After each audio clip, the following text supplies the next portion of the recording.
Evening, everyone. Mwiriwe mwese, How are you today? mwiriwe mute mumeze mute uyu munsi? Is it great Sunday, right? Cyababiri cyumweru cyiza sibyo? Right. If you believe that, then it becomes like that. Ubyizeye utyo biguhindukira gutyo. Okay? If you believe today is a wonderful Sunday, then today is a wonderful Sunday. Uramutse wizeye uti uyu munsi cyari cyumweru cyiza, ubwo ni nuko biguhanira. Right? Ndabeshya? So today I want to continue with this mind education. Uyu munsi rero turakomeza n'ingingo ya mind education. Last week we learned about the wisdom. Ubushize twize ingingo ivuga ubwenge. I don't know, you remember everything? Sinzi niba mwibuka buri kimwe. So today's a lecture. I'm going to give the lecture about the isolation. Umunsi w'inyigisho ngiye kubasangiza irarebana n'ubwigunge, kwigunga. When you think about the isolation, there is some similar word in English. Iyo utekereje ijambo ukwigunga hari indi nyito yaryo iri mu Cyongereza. Can you guess it? Mwamenye iyo ariyo? Isolation and there is some word which is similar, looks like similar. Iyo uvuze isolation, kwigunga hari irindi bijya gusa nanone. Okay, there is someone who is answering. Hari umuntu umwe ugerageje gusubiza. For me, the word is come in my mind. That was the island. Island. Ngewe ikinza mu mutwe iyo bavuze isolation mpita numva ikintu cyitwa ikirwa, ubutaka buba hagati y'amazi. Do you know island, right? Murabizi byitwa ikirwa. The land is separate with the soul. Ni ubutaka bwatandukanye n'ubundi bwo buba rwagati mu mazi. So there is the part which is surrounding with the ocean. Ni igice kiba gikikijwe n'amazi y'inyanja. If you want to reach there, you have to swim, or you have to take a boat, or you have to take a plane. Abantu iyo ushaka kuhagera utega indege, uroga cyangwa ugenda n'ubwato. By walking, you cannot be reached there. Abantu iyo wahagera ugenza amaguru. Because it is blocking with the ocean. Kubera ko haba hashyikijwe n'amazi y'inyanja. So isolation is similar. It is like the island. Ubwigunge byagereranywa n'ubutaka bw'ikirwa. In the isolation, there is a loneliness. Kandi mu bwigunge habamo icyitwa agahinda. And there's separation. Cyangwa habamo icyitwa gutandukana. Separate with all the land. Ubwo rero ikirwa kiba cyaratanye n'ubutaka bundi. So isolation is separate with the people. Ubwo rero ubwigunge nabyo bivuga ko watandukanye n'abandi bantu. So today I want to explain about the isolation one by one. Uyu munsi rero ndasobanura ku ingingo yo kwigunga kimwe ku kindi. So do you know about the circle of the water? Ariko ubundi muzi ukuntu icyitwa cycle de l'eau, ukuntu amazi agenda azenguruka. Well, of course, in the earth there is the water, many kinds of the water. Birumvikana muri iyi si dufite amoko menshi y'amazi. What is the hugest water in the earth? Amazi akoraniye ahantu hagari ku isi hitwa? That is the sea, ocean, right? Hitwa inyanja. Yes, but we wonder how the water can be continue in the world. Ako tujya twibaza isa amazi kuki bikoreka bite ngo aguma ahari. Actually, there is a circle, like a cycle like this. Hari ikintu kimeze nk'uruziga rw'uruhererekana kw'amazi. When the sea meets with the sunlight, then they start to make like a part which is the water, small water is going up to the sky. Rero iyo inyanja yitegeye izuba rituma inyanja izamura ibyotsi by'amazi bikajya mu kirere. We call evaporation, but you don't need to remember this word. Byitwa evaporation ariko iryo jambo simbasabye kurizirikana. It means the water in the ocean is going up to the sky. Ibi rero birasobanura ngo amazi yo mu nyanja arazamutse agiye mu kirere. Because of the heat.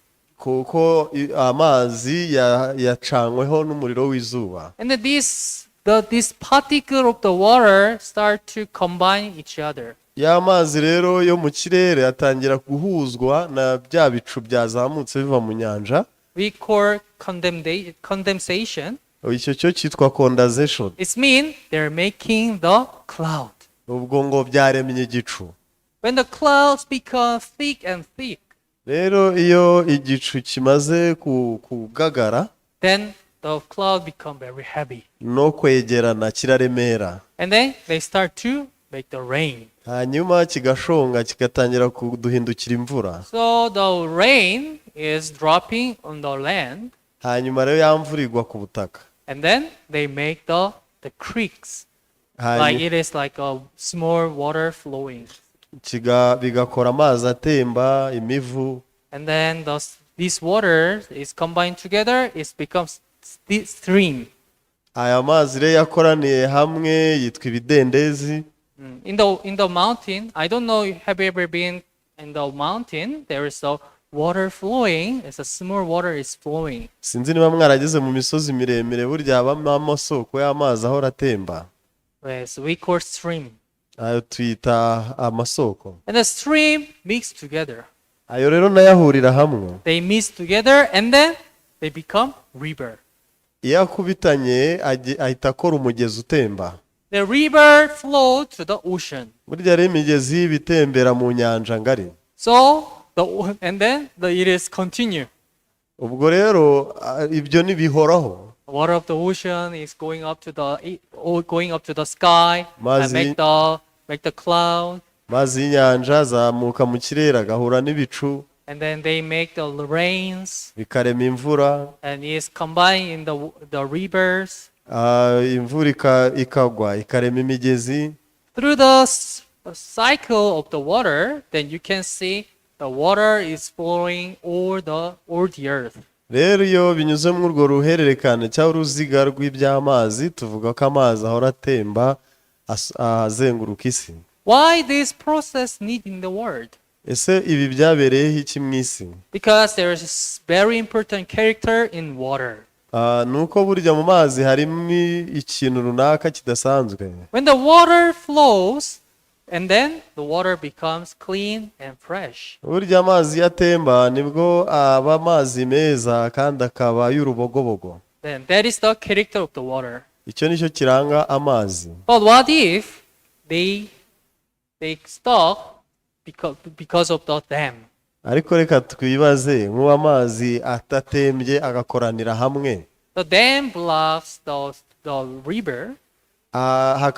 Akaba igitangira imigezi ntitembe. Because the people want to control the river.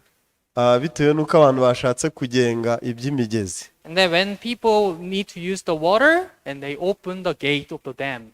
Ubwo amazi abantu bajya bayakoresha uko bafunguye aho bayafungiye. But if they don't need, then close the gate. Baba batayashaka bakayabroka. Then water cannot flow. Ubwo bisobanura ko yaba atagitemba. But what if people never open this gate? Ese bibaye ngombwa nkaho abantu bafungiye amazi atemba ntibazahafungure burundu. And then water continually stuck in the same position. Mazi ubwo yakoranira ahantu hamwe gusa. And then bad negative effect is occurred continually. Ubwo rero byabyara icyitwa negative effect cyangwa se ingaruka mbi. Then the smell of the water become very bad. Ubwo n'amazi nihagera akananuka. And then water become very dirty. Akaba yanduye. And then the people cannot use this water because this water becomes spoiled. Bikageraho abantu batakiyabyaje inyungu kuko yaba yaraboze. Then how can you make this water as a fresh? None aya mazi yaba meza ate twabikoraho iki? Is it very easy? Biroroshye. And open the gate. Nuko bakareka kuyapfukirana. Then make water flow. Bakayakundira katemba. Then the water become fresh again. Amazi rero ubwo niho yakongera akaba amazi meza nanone. This is the law in the world. Iki rero ni icyo twakwitegeko ry'isi. And then you know that in the world there is special country which is isolated alone. Mu isi rero hari igihugu kidasanzwe cyitaruye ibindi. Do you know where is it? Murakizi? Let me give you a hint. ndakibabwira. I'm from South Korea. Njye nturuka muri Korea y'Epfo. Do you know which country in the north side? Muzi igihugu kiri mu majyaruguru yacu, That is North Korea. bacyita Korea ya ruguru. North Korea is the only country which is isolated with the all countries. Korea ya ruguru ni icyo gihugu mu isi cyitandukanije n'ibindi. You can see there's a South Korea where I came from. Urabona Korea y'Epfo ari naho njye nturuka.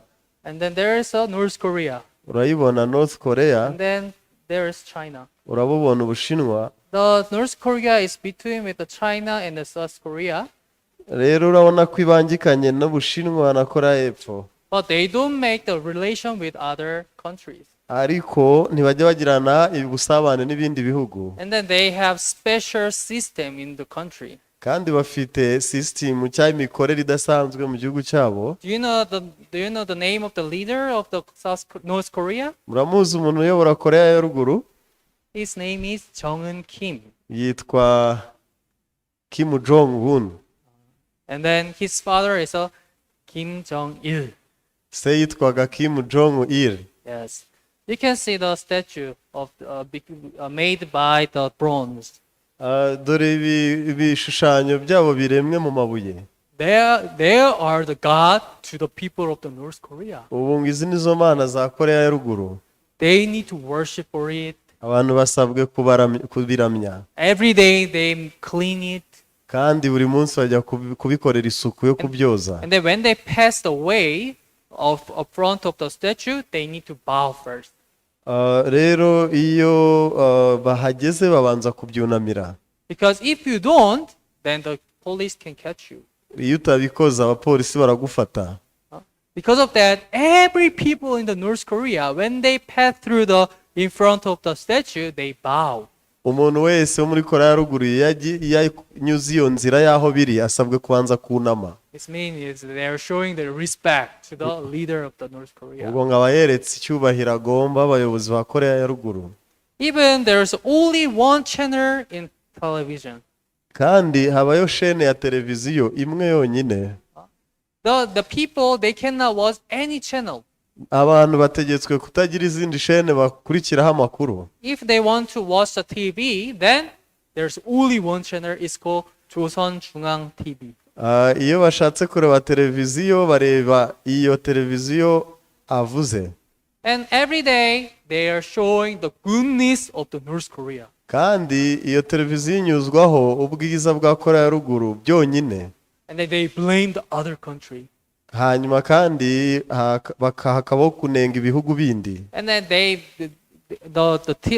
announcer of the television, they continually repeat to inform the people that North Korea is the best country in the world. Kandi bategeka abanyuzaho amakuru guhora babisubiramo ngo Korea ya ruguru mu isi nicyo gihugu cyiza kiruta ibindi. This is the view of the Pyongyang city. It's the capital city in the North Korea. Dore aha hitwa Pyongyang niwo mujyi mukuru wa Korea ya ruguru. And you can see there's the buildings and the landmarks. Urabona inyubako, urabona ibikorwa remezo. And then through the television they're showing the people, we are living very well. Kuri televiziyo bereka abayikurikiranye bati mwabonye ko tubayeho neza. Even here's the Jong-un Kim, the leader of the North Korea. Muramubona Yang-un nawe uyoboye Korea ya ruguru.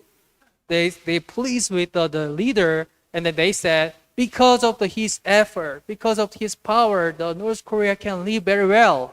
Bahora bavuga ngo kubw'umurava we kubw'imbaraga ze Korea ya ruguru tubayeho neza. And then we have to respect him. We have to make him leader forever. Ngo uyu tumugire umuyobozi wacu uhoraho. They brainwashing the people. No kwanga abantu baho bogejwe mu mutwe. And then North Korean people, they believe that.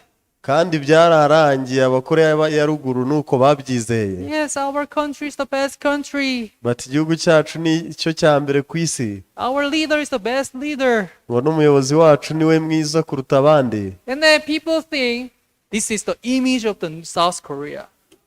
ubwo kandi bazi ngo iyi niyo shusho ngo ya Korea y'Epfo ngo yasigaye inyuma, South Korea, they're living very poor now. bakaba babarira ngo Korea y'Epfo ngo barabahangayitse, They still suffering with the hungers. ngo barakicwa n'inzara, They eat the things from the ground. ngo ibaza abantu bakirya imizi y'ibiti. I heard that there are so many people who is dying because of the poverty. Ngo haherutse inkuru ko benshi bapfuye bazize ubukene. Do you know why? Why?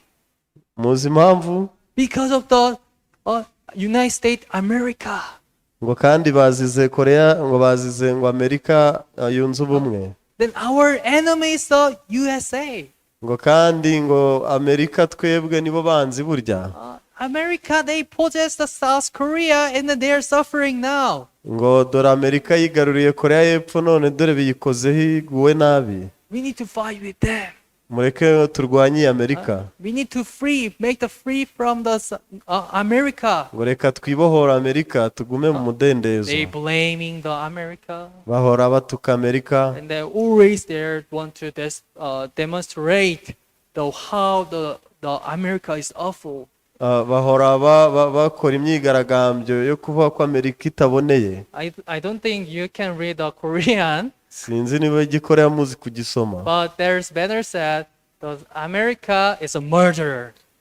Iyi nyandiko mu gikoreya irasobanura ngo Amerika n'abicanyi. And then they're evil. Ngo ni inkozi z'ibibi. We have to defeat them. Ngo tuzabaganze. And then we need to make the South Korea from the America. Ngo kandi tuzafashe Korea y'Epfo nayo yibohora Amerika. But in fact, when you see this picture, iyo uri kureba ariya mashusho, you can see the difference with the North Korea and South Korea. Korea y'Epfo n'iya ruguru wabitandukanya.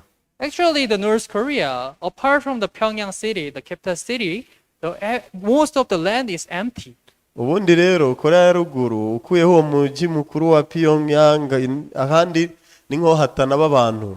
There's no building. Nta nyubako zibayo. There's no cars. Nta modoka zihagenda. As it is, it's the empty spaces. Ubundi hagaragara nk'ahantu hatuwe ubusa. But in Korea, actually, we have so many things in the land. Ariko muri Korea y'Epfo ho dufite ubutaka bwose buriho ibikorwa. For us, there are so many cars. Twebwe hose hagenda amamodoka. And there are high buildings. Hari n'imihanda yihuta. And then the people think, really, Korea is a developed country. Kandi n'abantu baravuga bati ariko Korea iteye imbere. And then you see, the North Korea, there's no freedom. Ariko Korea ya ruguru nta mudendezo ubayo. People cannot wear what they want. Ntabwo umuntu yapfa kwiyambarishwa ibyo yiboneye. You can see there's no colorful clothes who is wearing, right? Sorry? There's no one who is wearing the colorful fancy good clothes. Muri kubona iyi myambarire nta muntu wambaye imyenda y'amabara cyangwa se imyenda igezweho ihenze. They are putting the gray or black or some simple clothes. Biyambarira utwenda tw'utuzibaho, utwenda tw'imikara, utwenda ubona turi aho tudafashije. Well, South Korea, we have freedom. Gusa muri Korea y'Epfo dufite umudendezo. If you want to wear the clothes, you can put any clothes. Umwenda ushatse kwambara wose wemerewe kuguruka wiyambika. Then they have a colorful. You can see they're putting the colorful clothes. Bo rero bafite umurongo ntarengwa mu myambarire. Because we have freedom. Ariko twe tubiterwa n'umudendezo. And this is the South Korea, the Seoul, the capital city of the Seoul. Aha rero ni muri Korea y'Epfo rero mu mujyi mukuru wa Seoul. And you can see there's many lines and the high buildings, and then you can see how much developed. Iriya ni imihanda ya highways n'imyubakire namwe mwabyibonera ukuntu iteye imbere. And then if you see this picture, then you can see more difference. Noneho reba iyi foto ubwo urahita ubigereranya urebe itandukaniro riri hagati. Can you see where is the North Korea? Ubwo Korea y'Epfo ariyo muri kubona hano. And where is the South Korea? South Korea muri kuyibona. You see, this part is the South Korea. Iriya y'Epfo niyo Korea y'Epfo. It's very bright with the lights. Yuje urumuri rwinshi. Oh, what about here? Dark part. Ahantu hari umwijima muzi ngo ni he? This dark part is North Korea. namwe murabona ko ariho ruguru y'iwacu. There's no light. Niho Korea ya ruguru nta rumuri rubayo. Huh? They need to live in the darkness. Bategetswe kubaho mu mwijima. But for Korea, 24 hours, we are very bright. Ari Korea y'Epfo amasaha 24 ihora irashashagirana. People doesn't sleep. Nta nubwo abantu bajya basinzira. They going around the 24 hours. Amasaha yose 24 baba banyuranwamo. I'm very safe. Kandi hari n'umutekano. But North Korea, there's no light and no freedom. Korea ya ruguru nta buzima nta mudendezo. And then here is a table which is showing the economic difference with the Korea, South Korea, and North Korea. Iyi mbonerahamwe irerekana ibirebanye n'ubukungu bw'ibihugu byombi. Of course, in 2052, that time, 1952, that time, the South Korea and North Korea was similar. Ni ukuri ko muri 52 ibihugu byombi byari bimwe. But start from the 1976, then there is a much difference between two countries. Ariko bigeze muri 76 hatangiye kuboneka itandukaniro. And in 2016, you can see there is much big difference. Muri 2016 noneho haje itandukaniro ntagereranywa ry'ibihugu byombi mu by'ubukungu. For the North Korean people, they continue retain their statues. Nuko umurongo utukura uri kwerekana imizamukire y'ubukungu bwa Korea ya ruguru. But for the South Korea, we are growing up the right side. Ariko Korea ya ruguru murabona uburyo iri kugiye izamuka umurongo uzamuka ujya ejuru. Then the fact is, South Korea is better than North Korea. Ubwo rero kuri twafata nk'umwanzuro nuko Korea y'Epfo iruti ya ruguru muri byose. Much better than 10,000 times. Kandi tukaba ku inshuro zigera mu bihumbi 10. Even 100,000 times. Nkeka byaranagera mu nshuro ubwikuba inshuro 100. But still, North Korea people, they think, South Korea is a poor country. Gusa ni hahandi abakoreya ya ruguru bahora batubabarira ngo y'Epfo ngo barababaje. They are still living the poor. Ngo baracyara abantu bagowe n'ubukene. They are living the poverty. Ngo babaho ngo mu bukene. Why? Kubera iki? Because they don't have any information about the South Korea. Biterwa nuko bababujije kugerwaho n'amakuru y'igihugu kindi cya Korea y'Epfo. They are isolated. Ubwo rero twavuga ko bigunze. And the people they believe which the television and the news is telling them. N'abantu babo bamaze kwizera ibyo televiziyo yabo n'amakuru babwirwa ari North Korea is the best country. ngo Korea ya ruguru ngo turi abambere ku isi. We are better than South Korea. Ngo turaruta Korea y'Epfo. They believe that. Bamaze kubyizera batyo. And then they live like that. Babaho batyo ndetse. But once they realize the truth, ariko nk'ubu baramutse batahuye ikiri ukuri, I think they cannot say North Korea is better than South Korea. ndatekereza batakongeye kwatura ngo iya ruguru ngo yahize nka b'Epfo. Are you using the Google? Se mujya mukoresha Google? Yes, many people, when they search something, they use the Google. Abantu benshi bakunda gushakashaka utuntu n'utundi bakoresha uburyo bwa Google. Among the people who is using the internet, the 90% they are using the Google. Abantu bose bakoresha internet 90% bajya bakoresha na Google. But in 2009, there was the big crisis. Muri 2009 haje kubaho gusubira inyuma cyane. During the 1 hour, all the world, they couldn't use the internet. Mu gihe cy'isaha imwe isi yose byarananiye gukoresha internet.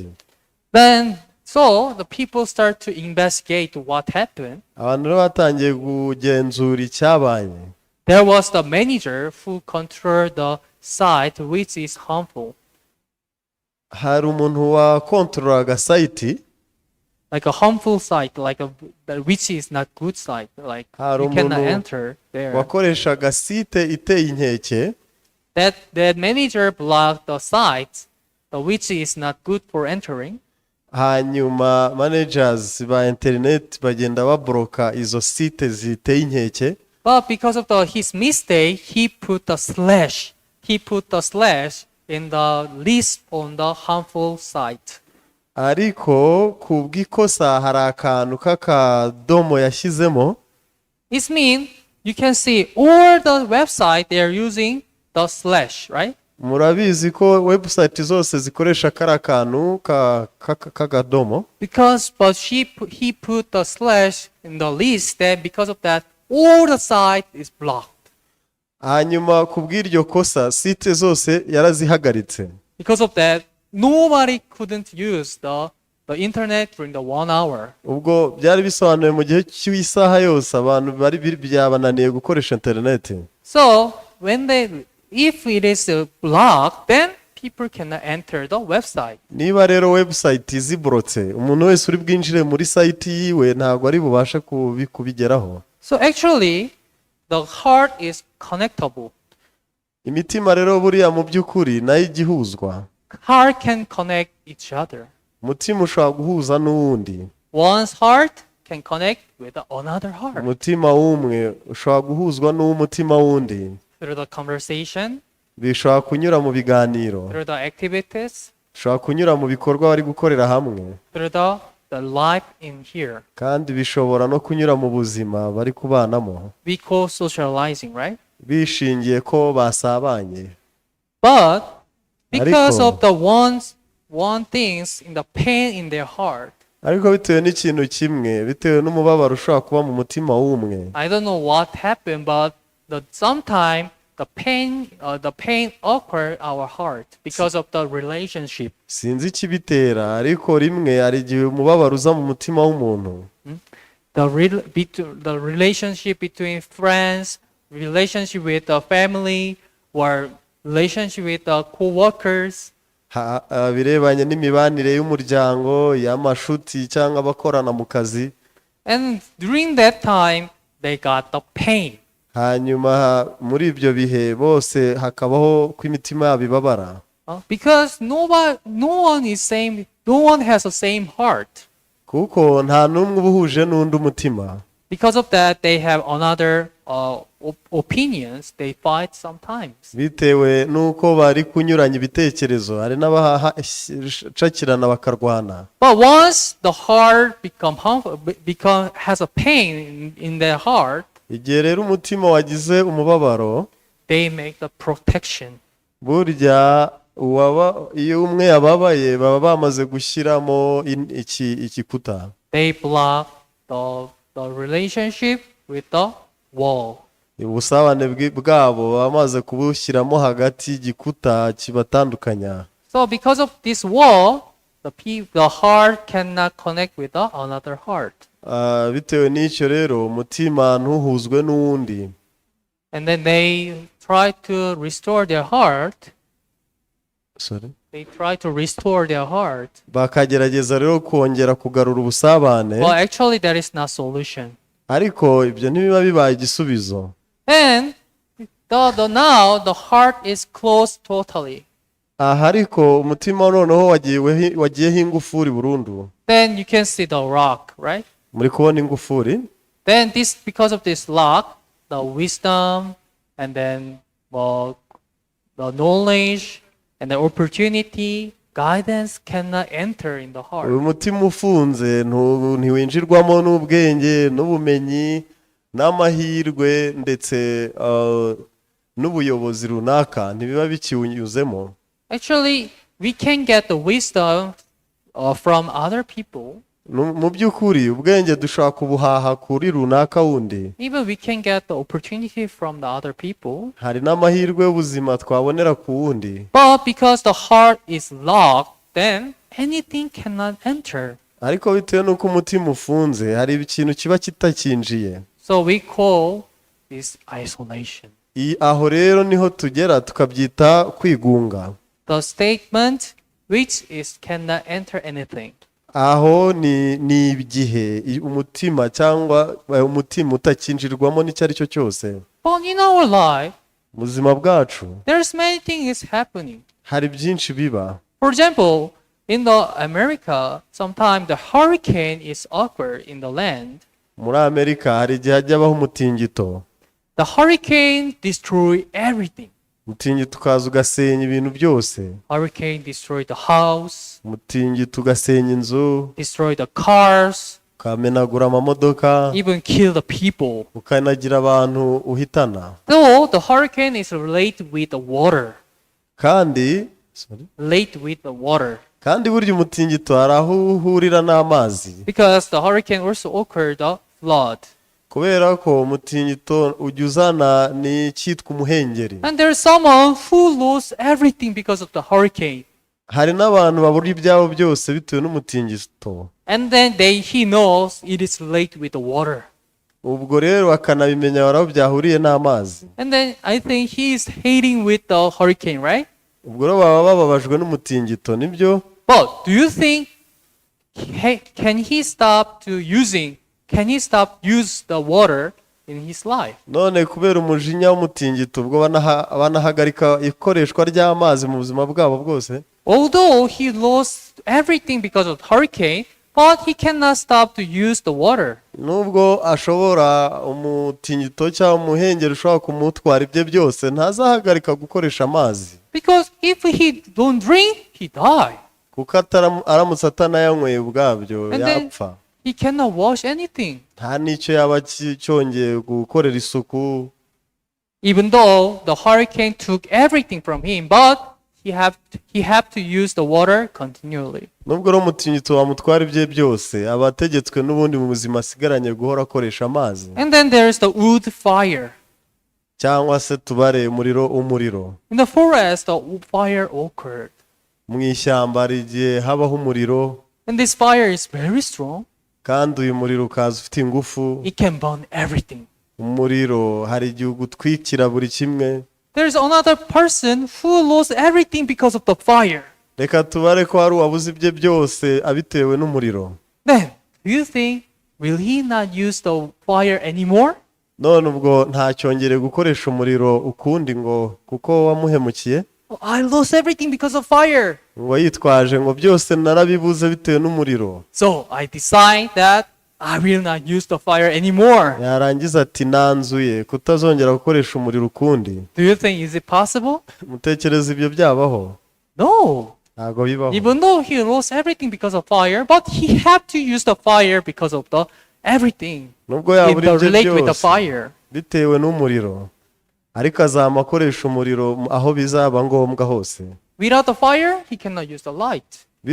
Uyu muriro utabonetse nta nubwo yakoresha amashanyarazi cyangwa urumuri. Without the fire, he cannot cook. Atabonye umuriro w'inkwi ashobora kutabasha kugira ibyo ateka. Of course, fire make him lose everything. Ni ukuri ko umuriro watumye abura ibye byose, But he had to use the fire. ariko asabwe gukoresha umuriro. Likewise, in our life, Nacyo also kimwe. we get the pain from the other people. Nacyo kimwe mu buzima bwacu hari abajya badutera akababaro. Because of that, people stop to close their heart. Bitewe n'icyo abantu banzura gufunga imitima yabo. And then they don't want to make the relationship with the other anymore. Bakumva ntibashaka no gukomezanya n'uwabateye umubabaro. And then they are isolated. Abo baba bari mu bwigunge. But there's no person who can live without any relationship. Ariko burya ntawe wawe byakundira kuba hadafite abo bahuza. You need a help from your parents. Ukenera ubufasha bw'ababyeyi. You need a help from your family. Ukenera ubufasha bw'umuryango muri You rusange. need a help from the friends. Ukenera ubufasha bw'inshuti. You need a help from the teachers. Ukenera ubufasha bw'abarimu. We need a connection with the word. Dukeneye guhuzwa n'ab'isi. Though the relationship make the pain, but we cannot stop to make the relationship. Nubwo imibanire n'abandi hari igihe gitubabaza, ariko nta kabuza tugomba kubana. There was the girl who was very young. Hano hari agakobwa kari kakiri gato. She was beautiful and she studied in the high school. Kari keza kiga no mu mashuri yisumbuye. But one day she started to uncomfortable things in the eyes. Ariko atangira kugira ibimugora mu mirebere. Because the eyes become darker and darker. Kuko amaso ye yabonaga agenda yijima gahoro gahoro. And she lost her eyesight. Hanyuma imboni ze zirapfa. It means she became blind. ubwo byumvikane ko kahindutse impumyi. And from that time on, she couldn't see anything through the eyes. Uhereye ubwo amaso ye ntacyo yajyaga amwereka. And then she despaired. Arangije agira ubwihebe. And she decided to kill herself. Yanzura kwiyahura. But she failed. Biramunanira. And after that, she decided, I need to live this life. Nyuma yo kunanirwa kwiyahura yanzura kuzabaho ubwo buzima. She entered a blind school. Arangije ajya mu ishuri ry'abatabona. She started to learn the skills. Atangira kwiga ubumenyi. And start to learn how to read a letter on the books. Atangira kwiga uko basoma inyuguti zimwe. She started to learn everything, live a life of the blind. Agerageza kwiga buri kimwe, kwitoza ubuzima bw'ubuhumyi. And then one day she met one man, and then she falling in the love. Hari igihe yahuye n'umugabo umwe, umusore umwe aramukunda. And then they married, and they got the daughter. Barashyingiranwa, barabana. But because of some problem, they divorced each other. Ariko bitewe n'ibibazo bindi byavutse baratanye. This woman has to live with this daughter. Yari agiye kwibana rero. Though she is the blind, but she tried to do everything for her. Yari afite umukobwa nubwo yari impumyi yagerageje kumurwanaho. And then the daughter started growing up year by year. Hanyuma umukobwa warakura umwaka ku wundi. But you see, the childrens they make the fun with the weakness of their family, right? Murabizi rero abantu rimwe bajya bagira ibihe by'ibyishimo. Their friends start to joking her with the blindness of her mother. Abana bagenzi be bagerageza kumutebya ibirebanye n'ubuhumyi bwa nyina. Because of that, she started to shameful on her. Arangije yumva atewe ipfunwe na nyina. So she started to blame her. Arangije atangira kujya amunyega nawe. She started to complain to her mother. Kandi akamwinubira. And then she decided to close her heart toward her. Yanzura gufunga umutima ngo ntahuze na nyina. And then the day she used to drink. She used to drink the alcohols. Umwana atangira kujya yinywera inzoga n'ibiyobyabwenge. Didn't go to home. Ntajye no mu rugo. But one day she saw the one poster. Rimwe yaje kubona icyapa. That was the volunteering and the overseas. Abona icyapa kiri kumubwira ngo ushobora kugira amahirwe yo kumukoranabushake mpuzamahanga. Yes, it was like the advertising about the recruitment of the overseas volunteers. Icyo cyapa cyari kiri kwamamaza ko hariho recruitment cyangwa gutumira abantu bazaba bakoranabushake mpuzamahanga. She wanted to make the change, so she decided to join this volunteering. Kubera ko nawe yifuzaga impinduka mu buzima yanzuye kujya muri iyo gahunda y'ubukoranabushake. So she went to the Tanzania. Yagiye muri Tanzania. And then she started to expecting to get a new life. Yatangiye kwitega ko agiye kuhabonera ubuzima budasanzwe. But as you know, it is not easy to make the difference before. Rero murabizi ko bitoroshye ko habaho ko umuntu agera ku mpinduka. Though she tried to live in the Africa well, but she used to fight with other friends and then other volunteers. Yagerageje kuba muri Afurika ariko akajya ahorana intonganya n'imirwano n'abandi bagenzi be. And then because of that, she started to close her heart. Bitewe n'icyo yanzura kugenda bafungira imitima nabo. And then she decided that I want to go to Korea again. Aranzura ati nsubiye muri Korea. And then she started to explain to the manager about that, to the manager of that country. Icyo gihugu rero wari ukiyoboye umwana atangira kumusobanurira ibibazo n'ingorane ahura nazo. Because this is not good, that is not good, and then the people is not good, so I want to go back to Korea. Aravuga ati ibintu si byiza, abantu tubana nabo si nabeza, nanzuye gusubira muri Korea. And then he said, why? Hanyuma umuyobozi we ati kubera iki? Is there any solution? ndatese hari igisubizo? Yes, I think there's no solution. Ati ndakeka nta gisubizo.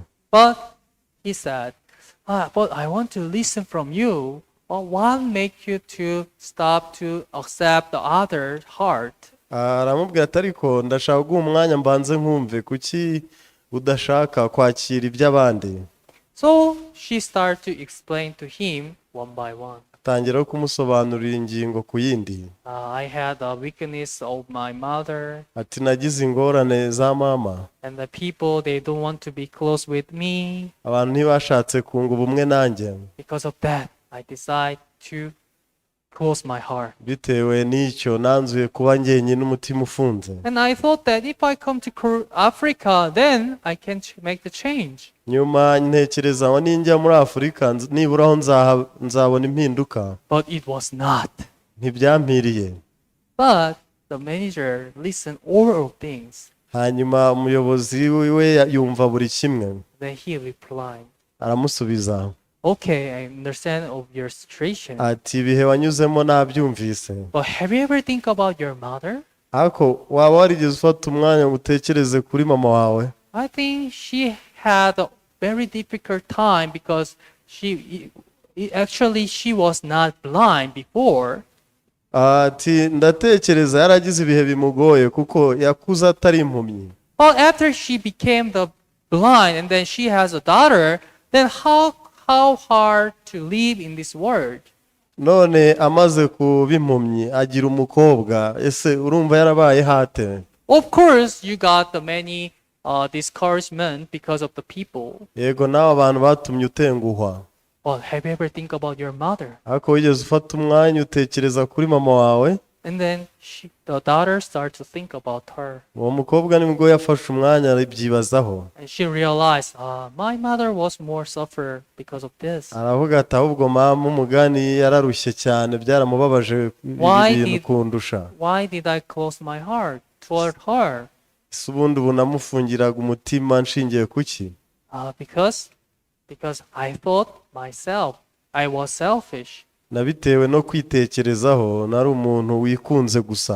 And then she started to open her heart. Ahera ubwo yanzura gufungura umutima we. And then she started to talk with the other volunteers. Tangira kujya agira ibiganiro n'abakoranabushake bagenzi be. And then she started to make the friendship with the Tanzanian people. Agerageza kugira ubusabane n'abaturage ba Tanzania. And it was her birthday. It was her birthday. Umunsi umwe wari uwo kwibuka isabukuru y'amavuko ye. And then she got a chance to call to her mother. Agira amahirwe ahamagara mama we.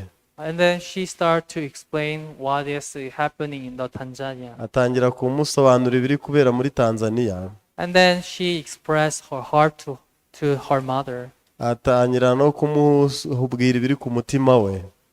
Oh, mother, I'm sorry. I used to blame you. Aramubwira ati mama umbabarire najyaga nkunenga. Because I thought that you are blocking my way. Kubera ko naketse ko ari wowe wazitiye inzira zanjye. If you are the normal mother, if you can see through your eyes, then I can live well. But because you are the blind, I thought that there was so many disadvantage. Naribwiye nti usa nk'uri umuntu muzima nk'abandi nari butere imbere ati kuba warahumye byamvukije imigisha myinshi. But I didn't think about you. Atari ku byo byose nabitewe no kutagutekerezaho nawe ku ruhande rwawe. But now I realize how much great are you. Nibwo maze gutahura uburyo uri umumaro cyane. You're my best mother. Ubundi uri na mama uhebuje. And then she could connect with other people, and then she could connect with the mother. Hanyuma ahuza n'abandi babanaga ndetse ahuza umutima we na nyina. Actually, people necessarily need someone who share their heart with. Mu by'ukuri abantu ni iby'ingenzi banakeneye uwo basangira ibiri ku mitima yabo. There's no one who can live without sharing the heart. Burya nta wabasha kubaho adasangiza ibiri ku mutima w'abandi. Because if you start to block your heart for anyone, nugerageza kufunga umutima ngo ntusabane n'abandi, and your heart becomes spoiled day by day. umutima wawe uzajya ugenda ubora buri munsi ku wundi, Finally, you're totally isolated. uzageraho burundu uba ukwa wenyine. In the isolation, there's no benefit. In the isolation, there's no benefit. kandi buriya mu kubaho uri ubuzima bwa wenyine nta nyungu bijya biguha, There's not good thing. nta nubwo ari ikintu cyiza. Only there is the bad thing in the isolation. Kubaho wigunze ibi bibamo ni bibi gusa. So I hope you think about how can we share our heart. Niringiye ko mwatekereza uko imitima yanyu mwajya muyisangira n'abandi. Of course, we got the pain because of the relationship, Koko mibanire n'abandi hari igihe igizana umubabaro, but we cannot live without the relationship with the people. ariko ntibyadukundira n'ubundi kubaho tutabana n'abandi ngo dusabane. So that we have to connect with the people. Ni nayo mpamvu uriya dusabwe guhuza n'abandi. Of course, sometimes it's very painful to you, Yego hari igihe bizakubabaza, but I believe that there's more advantage more than pain.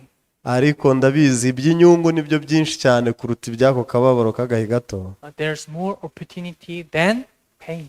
Harimo amahirwe menshi kuruta akababaro, There is more good things in our life. kandi huje byinshi byiza muri ubu buzima tubaho. So this is my lecture. Iyi niyo nyigisho nari So nateguye. next time or so, I want to share about another topics. Utaha ndashaka kuzabasangiza indi ngingo, But I hope you to arrange this lecture one by one in your notes or in your laptop. Then I hope you to give this lecture to other also. ndashaka ko bibaye byiza izi nyigisho mwazitondekanya muri notes zanyu cyangwa muri laptop, kuko mwazazifashisha n'abandi. And then don't just listen and use in your life. Kandi ntubyumve gusa, ahubwo ujye unabikoresha mu buzima bwawe. I believe that there's much difference with the people who is use the mind education than life, or the people who is not using in their life. Ndabizi, ndabyizera ko hari itandukano ry'abantu bazajya bakoresha izi nyigisho mu buzima n'abazazibika gusa ntibazifashishe mu buzima. Okay, I speak up to here. Ndi busubikira aha. So